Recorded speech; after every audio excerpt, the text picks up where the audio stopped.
Groupe Média du Sud, bienvenue à ce bulletin d'information, le sommaire.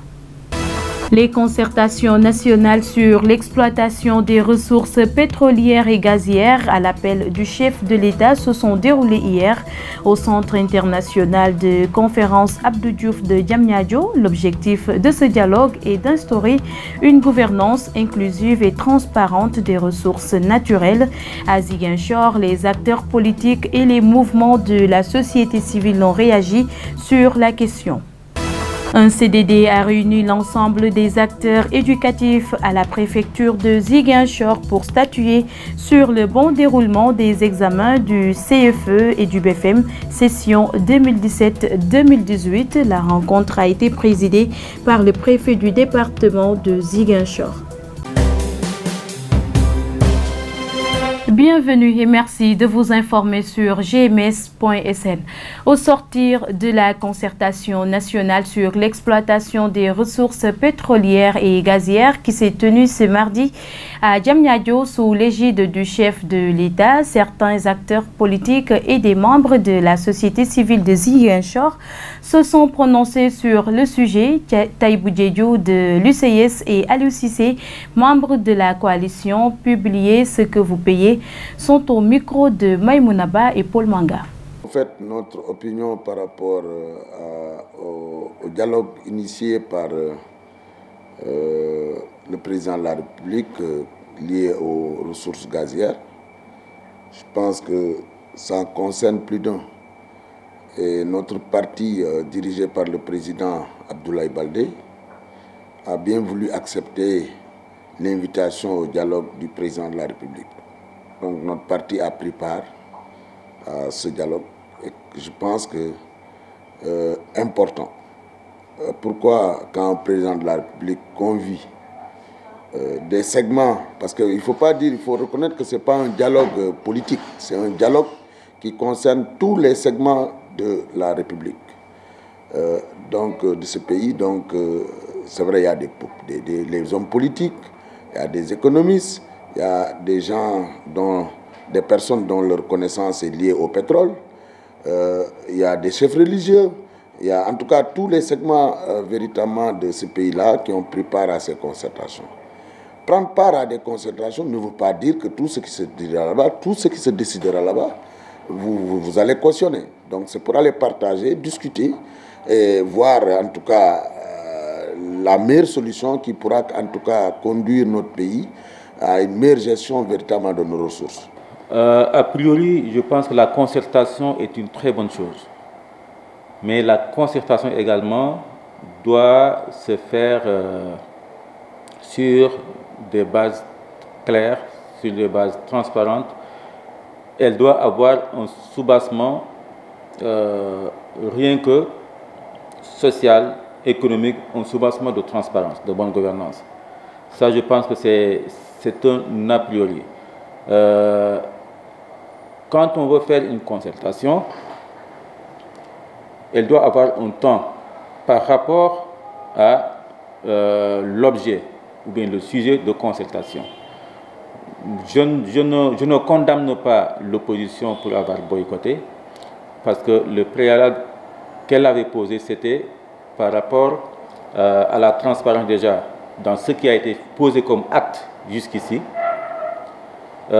Maintenant que des actes ont été posés et qui n'ont pas été discutés au préalable, des actes ont été posés sur lesquels l'opposition pense qu'elle n'a pas suffisamment d'informations pour pouvoir apprécier. Donc, elle se voit mal d'aller vers une discussion qui, selon, je n'ai pas vu le terme de référence, mais en tout cas, selon certains, il n'y a pas eu de terme de référence par rapport à l'objet visé. Donc, rien que cela, ça peut poser problème. Les populations de Ziguinchor ont diversement apprécié l'issue du dialogue national sur l'exploitation du pétrole et du gaz. Maïmounaba a recueilli leurs propos. C'est des moments très importants dans un pays comme le nôtre, qu'un leader de notre pays, à savoir le président de la République, de convoquer toutes les institutions de l'État dans l'opposition et dans toutes ses forces pour pouvoir négocier et discuter avec eux sur l'avenir de notre pays. Il est d'utilité que toutes les personnes qui sont concernées de se présenter et écouter et aussi donner leurs avis sur la décision ou sur les actes posés par le président de la République. Parce que le pays, c'est le président qui est à la tête de tout ça et qui, aujourd'hui, dans ce sens, demande à tous les acteurs de prendre part et de parler et de l'écouter ou bien de donner leur avis par rapport à une situation qui est le gaz et le pétrole. Bon, c'est l'avis de l'opposition, mais ils n'ont pas le droit à boycotter, d'autant plus que c'est en plus pour le Sénégal. C'est pour la première fois que nous commençons à exploiter du pétrole. Tout le monde doit être d'accord. Premièrement, les premiers avantages, on doit les voir, analyser d'abord sur le terrain. Après, le reste, on pourra faire des contestations. Mais les chiffres ne sont pas des chiffres qu'on a pris au hasard. C'est à partir des études très avancées. Mais même si l'opposition se pose, par exemple, ce sont des décisions des leaders. Mais ce n'est pas à la base, tout le monde peut être utile. Bon, il y a des avis partagés, ça ne manquera pas dans une prise de critiquer alors aujourd'hui ces chiffres? Bon, comme eux, ils peuvent critiquer, c'est leur point de vue, c'est leurs avis. Maintenant, certains sont d'accord. Si la majorité est d'accord de l'exploitation et des chiffres retenus par l'État, étudiés par des experts, mais c'est très bien. C'est l'avantage du Sénégal aujourd'hui, c'est ça que nous voulons, parce que le Sénégal n'a pas de ressources. Il n'a que des ressources humaines que nous exploitons. Si nous avons encore d'autres ressources, encore c'est mieux.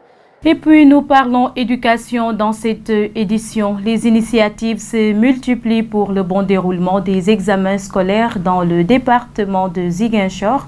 Un CDD a réuni à la préfecture tous les acteurs impliqués pour un diagnostic des urgences. Le reportage est signé Maïmounaba. Passer en revue les dispositifs nécessaires pour le bon déroulement de l'examen pour le CFE et le BFM est l'objectif de ce CDD dans le département de Ziguinchor. Une rencontre qui a vu la présence de l'ensemble des acteurs concernés. Un bilan satisfaisant en est sorti. Vous comprendrez que nous sommes à quelques jours ou quelques semaines de ces échéances importantes. Il était donc nécessaire pour nous de réunir les acteurs pour que chacun puisse prendre les engagements nécessaires pour le bon déroulement de ces examens. Au total, nous pouvons retenir que les conditions sont réunies pour assurer le bon déroulement de ces examens. Les maires et présidents du conseil départemental ont pris chacun, en ce qui le concerne, l'engagement d'appuyer l'organisation. Suite à cette concertation, des chiffres qui révèlent un taux de scolarisation des filles plus élevé que celui des garçons. Pour l'examen du CFE, nous avons 6413 candidats, dont 3109 garçons et 3304 filles. Donc ici, on voit nettement que le nombre de filles est plus important que celui des garçons. Pour le BFM, nous avons 4618 candidats, dont 2320 garçons et 2598 filles. Là aussi, on constate que le nombre de filles est de loin plus élevé que celui des garçons. Et ça traduit tout simplement la parité, l'indice de parité qui est en faveur des filles dans le département de Ziguinchor. En cette veille des examens scolaires, autorités, parents d'élèves, tout comme acteurs du système, mettent tous leurs atouts de leur côté pour une parfaite organisation de ces joutes. L'association Déclic était en session d'évaluation et de mise en œuvre de son projet d'engagement citoyen en partenariat avec le PPDC. Ce projet pilote d'engagement citoyen intervient dans 3 communes des 3 régions de la Casamance. Il s'agit de Pakour, Djaroumé et Djegoun. En collaboration avec le projet Pôle de développement de la Casamance, le PPDC, l'association Déclic a procédé à l'évaluation et à la mise en œuvre de son projet intitulé Engagement citoyen, un projet qui intervient dans les 3 régions de la Casamance et dans chacune de ces régions, une commune a été choisie comme zone d'intervention, à savoir Pakour pour la région de Kolda, Djaroumé pour la région de Sédhiou et Djegoun pour la région de Ziguinchor. Ces comités-là, aujourd'hui implantés, ont contribué à changer la donne au niveau de nos collectivités. Là où il n'y a pas eu beaucoup d'engagement de ces populations, il y a un changement de comportement aujourd'hui dans la conception, dans la compréhension même des choses communautaires. Et donc, il y a plus d'engouement aujourd'hui à travers les jeunes, à travers les adultes, à travers les femmes, dans le cadre de la construction citoyenne et de la construction du développement de nos collectivités locales. Dans ce projet, il s'agit de renforcer les capacités des 10 comités d'engagement citoyen en citoyenneté, en leadership et en entrepreneuriat social. Ce projet consiste à renforcer les comités d'engagement en 3 grands thèmes, c'est-à-dire citoyenneté, leadership et entrepreneuriat, pour l'acquisition des fonds de subvention du PPDC. Voilà, et pour Déclic, nous avons été pour une première en immersion dans les zones, c'est-à-dire Djegoun, Djahomey et Pako. Et pour la deuxième phase, ce sont les formations qui se sont déroulées du mois de mars, mais nous venons de boucler la première phase avec les formations. Et pour mener à bien ce projet qui prendra fin en 2019, le PPDC décline à son tour ses ambitions. Au niveau du PPDC, ce projet a 4 sous-composantes. Une première sous-composante qui concerne tout ce qui est animation, sensibilisation et communication. Il y a une deuxième sous-composante qu'on appelle projet d'engagement citoyen, à l'intérieur de laquelle il y a 2 sous-composantes. Une première composante qui s'occupe de l'engagement citoyen, ce qu'on est en train de faire aujourd'hui, en rapport avec Déclic. Et il y a la planification, les plans de développement communaux. Rappelez que le but de ce partenariat entre l'association Déclic et le PPDC est de changer le cadre de vie des populations de la Casamance et renforcer leur autonomie. Nous y restons venus prendre part à l'atelier d'évaluation du premier trimestre du projet d'engagement citoyen de l'association Déclic. Abdoulaye Ndiaye, membre du ministère de la Bonne Gouvernance, a salué cette initiative qui permet de booster le développement territorial. Nous l'écoutons. Je pense que c'est essentiel. Dans le cadre de la mise en œuvre d'une activité, il est important quand même qu'on puisse également s'arrêter, surtout au travers des conventions où quand même des performances doivent être également revues. Il est important, et Déclic l'a bien fait, de s'arrêter au cours d'un trimestre pour pouvoir vraiment savoir dire exactement voilà là où nous sommes, voilà ce qu'on nous avait confié, et voilà également la feuille de route qu'on trace également pour accéder, pour arriver également à pour réaliser l'ensemble de la convention. Donc nous saluons cela. Et aujourd'hui, ce qui a valu quand même le déplacement qu'on a eu à faire de Dakar jusqu'ici, pour essayer de voir également dans le même dispositif. Et également, vous savez, également dans le ministère, il y a également d'autres activités que nous menons, il y a d'autres programmes. Et ce sera également avec la Banque mondiale également, dans d'autres programmes également, pour développer également cet engagement citoyen au niveau des autres projets, surtout le PACASEN qui est en cours de mise en œuvre au niveau du ministère. C'est un excellent travail qui a été démarré. On n'a pas encore terminé, ils n'ont pas encore terminé tout ce qu'il y a. Ils ont renforcé les capacités, ils ont mobilisé tous les acteurs territoriaux autour de projets et programmes. Ils ont également fait l'esquisse également de plans d'affaires qui n'ont pas encore été mis à notre disposition, mais nous pensons que quand même ils ont fait un excellent travail. Mais ce qu'il y a à dire, c'est que c'est quand même ce qu'on appelle la dynamique territoriale qui a été boostée.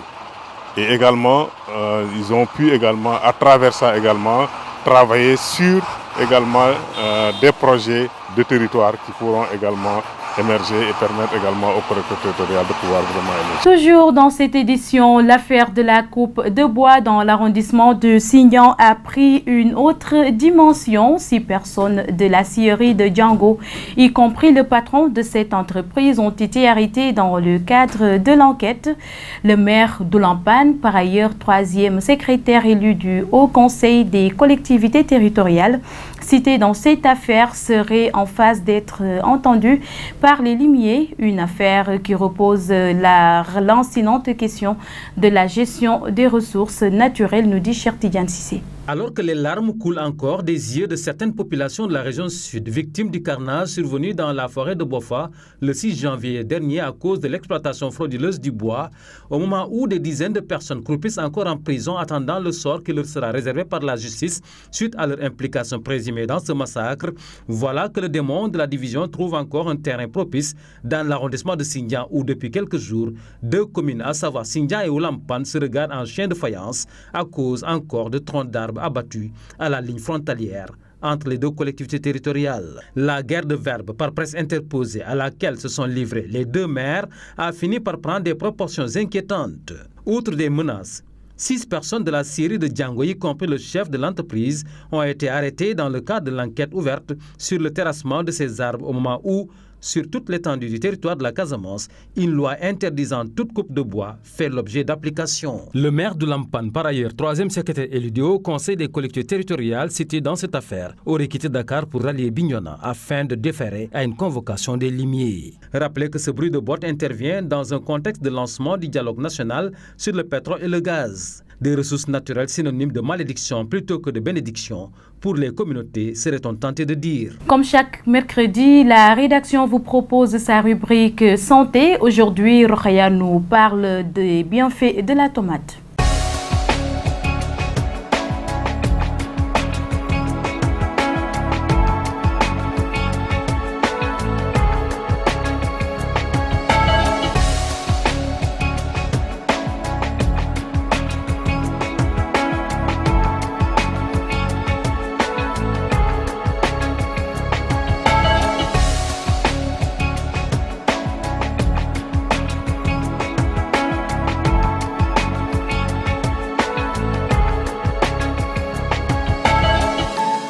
Mercredi 13 juin 2018, bienvenue dans votre rubrique santé.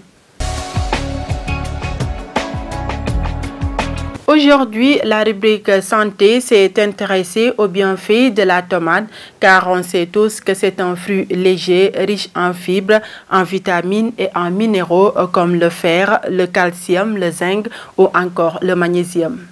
La tomate est un fruit très riche en lycopène, un composé qui lui donne sa couleur rouge et qui, selon de nombreuses études, permet de prévenir l'apparition de certains cancers comme le cancer du sein, de la prostate, de l'estomac ou encore du côlon. En effet, de récentes études ont démontré que grâce à ces composants, les gens qui mettaient régulièrement de la tomate dans leur menu avaient des chances de voir leur taux de mauvais cholestérol baisser. Une consommation fréquente de tomates permet également de réduire le risque d'AVC chez les individus. La tomate est riche en vitamine E, en vitamine C, en bêta-carotène et en lycopène, des composés qui possèdent tous un fort pouvoir antioxydant. C'est donc un fruit parfait pour lutter contre les radicaux libres, des composés responsables du vieillissement prématuré de nos cellules. Et oui, grâce à sa richesse en fibres, la tomate est idéale pour relancer en douceur les transits intestinaux un peu paresseux et nous aider à retrouver un ventre plat. Mais attention, pour profiter au mieux des fibres de la tomate, on n'oublie pas de la manger avec la peau sans la peler. Grâce à sa richesse en vitamine A, C et E, mais également en calcium, en potassium et en lycopène, la tomate empêche le mauvais cholestérol de s'attacher aux parois des vaisseaux sanguins, ce qui entraîne leur hypertrophie et l'augmentation de la tension artérielle en raison de sa richesse en lycopène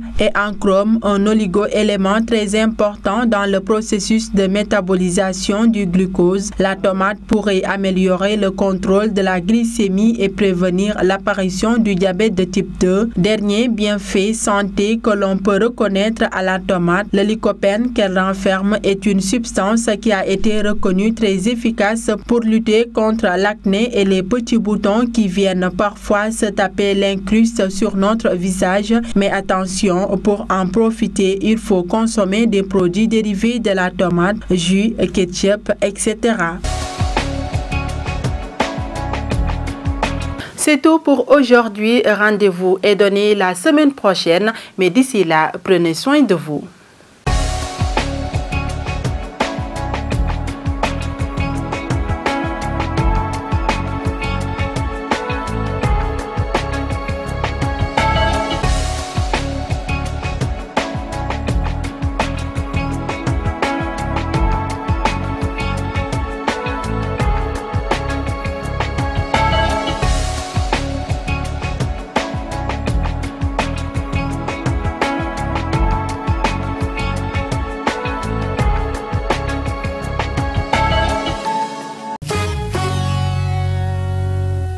L'actualité internationale présentée en bref et en images nous mène au Cameroun, au Moyen-Orient et aux États-Unis. Au Cameroun, c'est une spirale de violence sans précédent en région anglophone du Cameroun que décrit Amnesty International dans son dernier rapport paru ce 12 juin. Meurtres de militaires, actes de torture commis sur des civils, écoles incendiées, agressions contre des enseignants, arrestations arbitraires. La liste n'est pas exhaustive. L'ONG dit s'être appuyée sur des entretiens approfondis de 150 victimes et témoins avant d'établir ce rapport intitulé « Une torture tragique, violence et atteinte aux droits humains dans les régions anglophones du Cameroun. Amnesty International s'inquiète particulièrement de la montée de ces actes répréhensibles commis autant par les séparatistes armés que les forces de sécurité. Au Moyen-Orient, la coalition internationale des pays arabes menée par l'Arabie saoudite a lancé l'assaut contre Hodeïda, le principal port du Yémen, aux mains des rebelles Houthis. Ces derniers contrôlent une grande partie du pays, dont la capitale Sanaa. C'est la candidature du trio États-Unis-Canada-Mexique que la FIFA a choisi pour organiser la Coupe du monde de football de 2026. Une grosse déception pour le Maroc qui rêvait d'accueillir la grande messe. Le trio États-Unis-Canada-Mexique a été désigné par les fédérations membres de la FIFA avec 134 voix contre 65 pour son concurrent, le Maroc, pour accueillir la Coupe du monde de 2026 à l'issue du congrès organisé mercredi à Moscou à la veille de l'ouverture du mondial 2018. Et puis la page des sports à présent avec Mafou Kouyaté.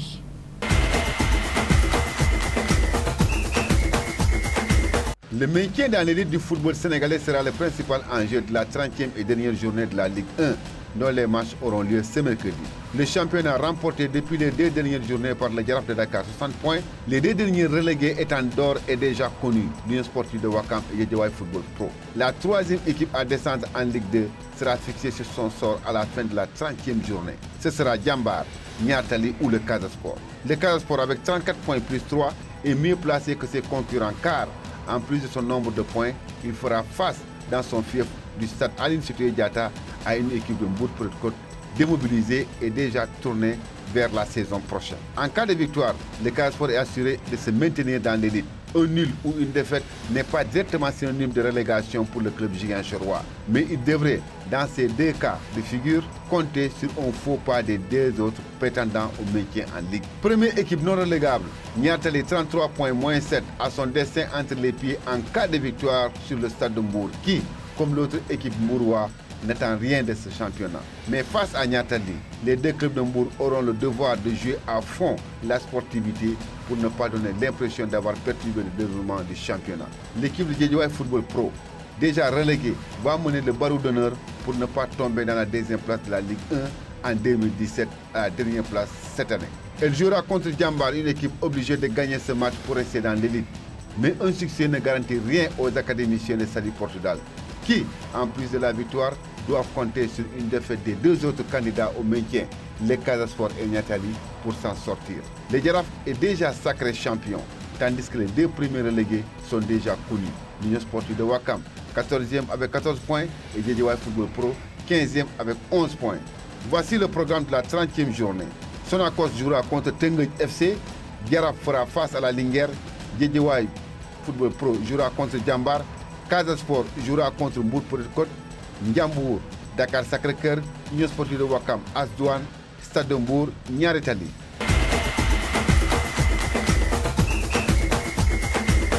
Les Lions du Sénégal sont arrivés ce mardi à Kalouga, leur camp de base pour la Coupe du Monde Russie 2018, avec l'ambition de représenter le Sénégal avec beaucoup de plaisir et de fierté lors de cette compétition prévue du 14 juin au 15 juillet. Hier, mardi, à Kalouga, en Russie, le coach national a fait le point sur la préparation des Lions. Nous écoutons Aliou Cissé. On a bien voyagé dans de très bonnes conditions. Bon, écoutez, déjà, les Sénégalais, la communauté sénégalaise, les journalistes sénégalais, tout le monde là. C'est une fierté pour nous de Madagascar à Kalouga, voilà, en passant par Polokwane, en passant par Ouaga, en passant par le Cap-Vert. Donc on a bataillé pendant un an et demi pour pouvoir faire partir en tout cas de fête du football mondial. Je crois que cette qualification est méritée du Sénégal. Aujourd'hui, nous venons ici avec vraiment beaucoup de plaisir et beaucoup de fierté pour représenter notre pays. Essayer de faire le maximum pour nous. Je crois que pour un footballeur professionnel, ce qui est important, c'est de jouer une Coupe du Monde. Pour un entraîneur, la chose la plus importante, c'est coacher une équipe qui joue une Coupe du Monde. Donc c'est une fierté pour nous. C'est vrai que j'ai eu à le faire en tant que joueur. Il y a 17 ans, c'était sur le tarmac de Tokyo. Aujourd'hui, c'est sur le tarmac de Kalouga. Donc je l'avais imaginé et rêvé en tant que joueur. C'est vrai que je l'imaginais moi en tant que coach. Bon, maintenant c'est fait et je suis vraiment fier du travail que j'ai pu faire, fier de mes joueurs. Maintenant, comme on dit, la compétition doit commencer. L'état d'esprit est bon. Aujourd'hui, comme je l'ai dit, jouer une Coupe du Monde, c'est quelque chose d'exceptionnel. Donc nous allons rencontrer 31 équipes, grandes équipes. Le Sénégal aussi fait partie de ces grandes équipes. On a des arguments à faire valoir. Nous venons ici avec beaucoup de confiance, en tout cas en ayant vraiment cette envie de faire vraiment une très très belle Coupe. L'équipe du Sénégal est arrivée en Russie après avoir bouclé la deuxième phase de sa préparation à Vittel. En France, un stage ponctué par 3 matchs de préparation contre respectivement le Luxembourg 0 but partout, la Croatie 1-2 et la Corée du Sud 2-0.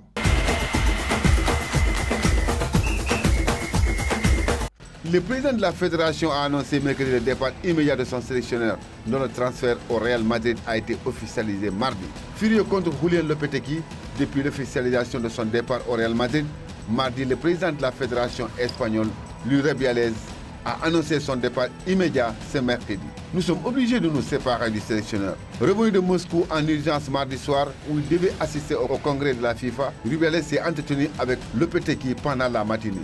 Il s'est présenté devant la presse avec 1h30 de retard pour annoncer sa décision. C'est un jour très compliqué. On a une série de décisions à prendre.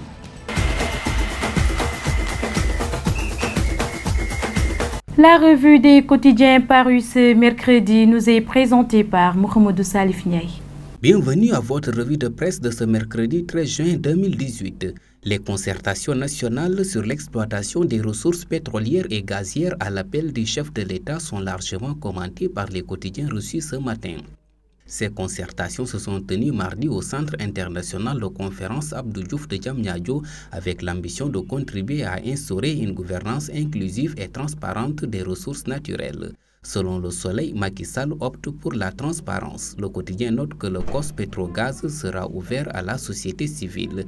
Les futurs blocs cédés par appel d'offres et souligne que dans le cadre de l'exploitation du pétrole et du gaz, 84 000 milliards de francs CFA seront collectés sur 30 ans. L'État espère 16 800 milliards de recettes sur 30 ans, révèle Vox Populi comme pour conforter le chef de l'État qui estime qu'il n'y a pas de malédiction du pétrole. La souligne que le Sénégal, pays pétrolier et gazier, attend de l'exploitation de ses ressources 16 800 milliards en 30 ans.